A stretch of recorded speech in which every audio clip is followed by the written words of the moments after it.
Nikki Sixx, born Frank Carlton Serafino Farana Jr. on December 11, 1958, is an American musician. He is best known as a co-founder, bassist, and primary songwriter for the band Mötley Crüe, and is the only member who has remained throughout the band's entire history. Sixx was largely raised by his single mother, Deanna Richards, and by his grandparents after his father left the family. Afterwards, Farana lived with his grandparents when his mother also left him. During his time with them, Farana moved several times. Farana's uncle, Don Zimmerman, who was married to Deanna's sister, Sharon, was a producer and president of Capitol Records.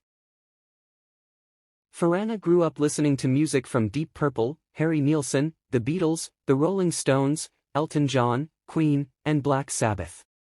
His youth was tumultuous. He became a rebellious teenager, engaging in criminal activities such as breaking into neighbors' houses and shoplifting, eventually getting expelled from school for involvement in drug trafficking. His grandparents then sent him to live with his mother in Seattle.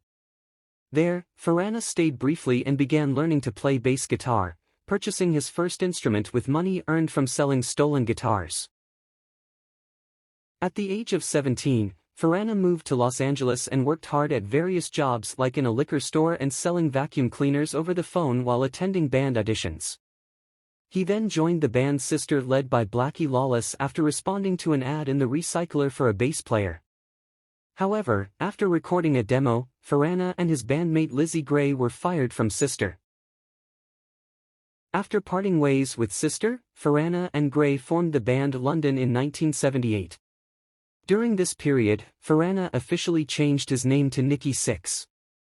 After several lineup changes, London recruited former Mott the Hoople singer Nigel Benjamin and recorded a demo of 16 songs in Burbank.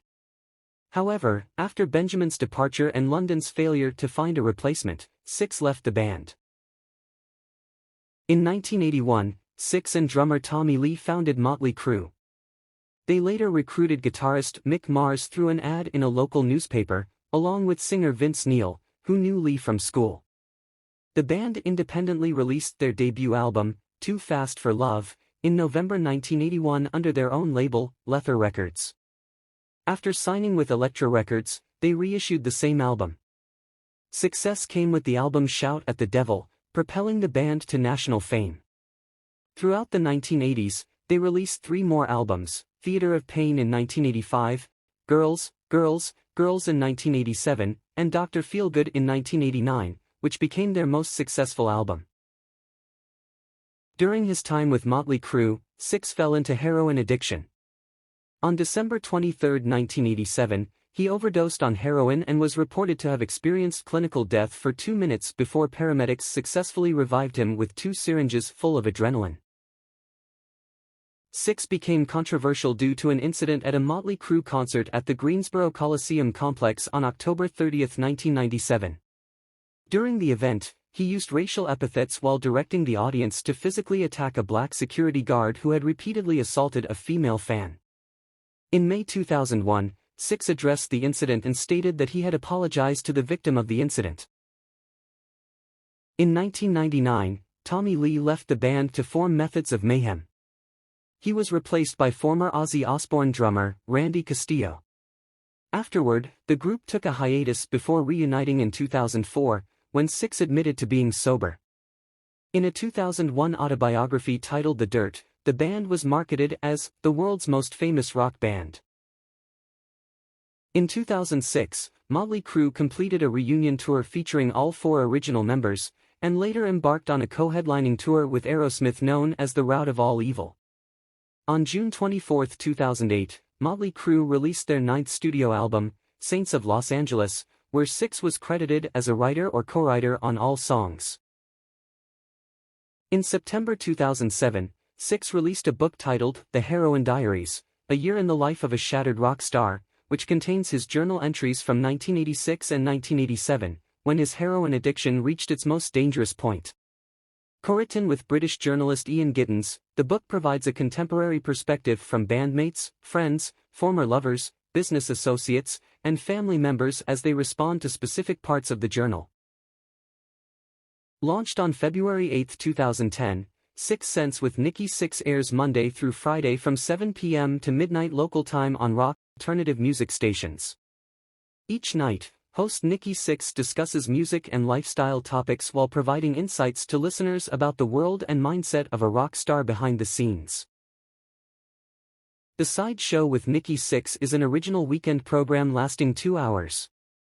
Airing on Saturdays or Sundays between 6 a.m. and midnight local time, Nikki Sixx showcases top-ranked songs, features new artists, and welcomes guests from the music and entertainment world.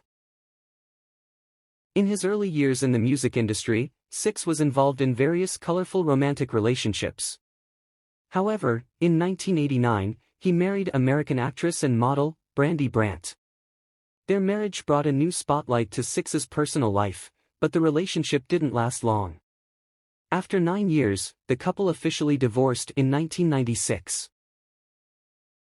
After his first marriage ended, Sixx embarked on a romantic relationship with actress Donna D'Errico.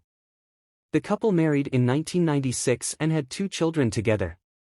However, despite initially being filled with love and happiness, their marriage also faced challenges. In 2007, Sixx and D'Errico decided to amicably separate. Following his second divorce, Sixx found new love in the form of American model and designer, Courtney Bingham. The couple began dating in 2010 and eventually got engaged in 2012. Their marriage in March 2014 brought new hope and happiness to Sixx.